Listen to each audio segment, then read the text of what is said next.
At a time when the car industry is undergoing a massive shift and with firms like Tesla, Google and Apple becoming the new competitors for Daimler, member of the board of management of Daimler AG Ola Källenius says the firm is betting big to be the most technologically advanced premium car manufacturer. Mr. Källenius is responsible for group research in Mercedes-Benz cars development at the world's largest maker of luxury vehicles. Edited excerpts. We think that the interaction of these technological megatrends has the power to transform the whole industry, and we are in the middle of that transformation already. In the next 5 to 15 years, we have to reinvent what we invented 132 years ago. So we are investing heavily into all of those areas. To start with battery electric vehicles, we are investing €10 billion into creating a family of battery electric vehicles for Mercedes-Benz under the product name EQ. The first one, the EQC, is going to be introduced this year. In the next 3 to 5 years, we will have a whole range of products in terms of fully battery electric vehicles. We will also have plug-in hybrids in all the segments where Mercedes-Benz is represented in. So you could say we will have electrification across complete Mercedes-Benz portfolio. For autonomous driving, we have a two-way approach. On the one hand, the driver assistance systems that we have been pioneering for many years now are becoming more and more sophisticated. We are on the cusp of introducing a Level 3 system, which will come in the next S-Class in 2020. In parallel to that, we are working intensively on a scenario with Level 4, Level 5 autonomy. We believe that the first commercial use case for such a technology is most likely the so-called robotaxi, a mobility service. Underpinning all of this will be the acceleration of enabling top technologies such as computing power. So how much computing power can you actually get into a small packaged space in a car, enabling the revolution of artificial intelligence? The car in the past used to be an island. But today it is the ultimate mobile device, connected to everything. So with all of that coming together, it gives us so many more opportunities now to create solutions with technology that were just not available 10 years ago. We have been here now for more than 20 years. It started with a group of 10 people. By the end of this year, it's going to be well over 5,000 people, making it the biggest research and development as well as IT center outside Germany for Mercedes-Benz. So, MBRDI, Mercedes-Benz Research and Development India, is an integral part of our engineering network. But it's not just that technologies are being developed here in cooperation with engineers in Germany, it's really part of a global network. Other international tech centers in China, US and so on are also connected to MBRDI. A lot of the development is happening here in terms of connectivity, because this is a place where you can access a lot of digital talent. Much of the programming that we need for the next generation of connected car systems, as well as working on the topic of autonomous driving, is happening here. With regard to Level 4, Level 5, we're doing full series development. We're running prototypes in Germany and in the US. One of the most important parts is the development of the software stack.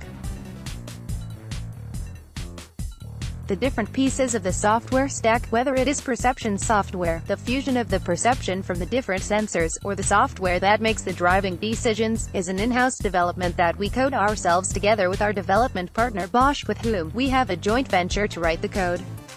As far as the sensors like radar, camera, lidar are concerned, Bosch is our main partner. On the vehicle side, we are adapting our vehicles to cope with autonomous driving functions.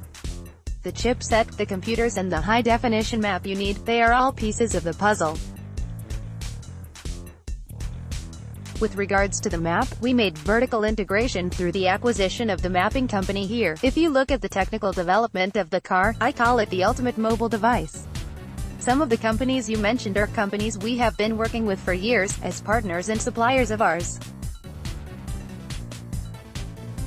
We work together with them to get the technology to the next level. Should a company like that decide to build a car on their own, then fine, that will be another competitor in the market and we welcome competition. We focus on our strategy to be the most successful and the most technologically advanced premium car manufacturer. Over the last years, we have made large investments in mobility services.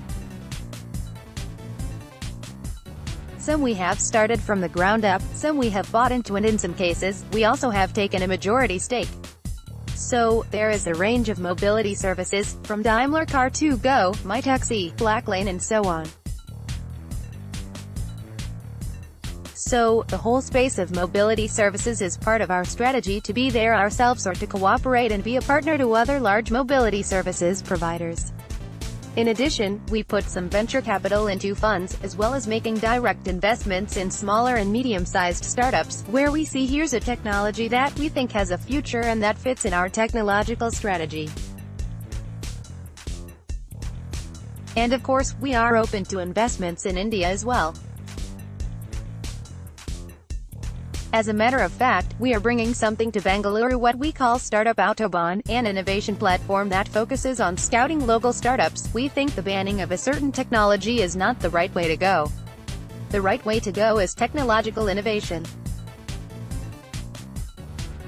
For example, look at the latest generation diesel engines that we have put in the markets in the last couple of years and are now rolling out in rapid succession across our fleet. For the NOx emissions, we have reached the level that it is a fraction of what it was only a few years ago. But we are not going to rest on our laurels and say we have done our job. We have made a decision to take it even further down to the next step. So we already have a series development for 2020 and 2022 with another couple of reductions. It is important not to forget that the diesel has a CO2 advantage of up to 15% compared to similar gasoline engines. So if we take away the emotional debate we have had over the last 2 years and just look at it rationally, it is definitely better to further improve the diesel engine than banning it. We are launching this year our next generation fuel cell vehicle, the GLCF Cell, based on an SUV. With this car, we have taken the development of the fuel cell stack and the whole fuel cell powertrain to the next level. It is a technology we have been working on for more than 20 years now. So, we have a lot of know-how in this area. And while we are just launching one car, we have already kicked off the development for the next generation of fuel cell technology. I imagine that the first series production application could be a commercial vehicle, maybe a city bus. So, in the race for zero emissions, we are going to keep both technologies, electric battery as well as fuel cell, under development, but due to scaling effect, we will focus on battery electric first.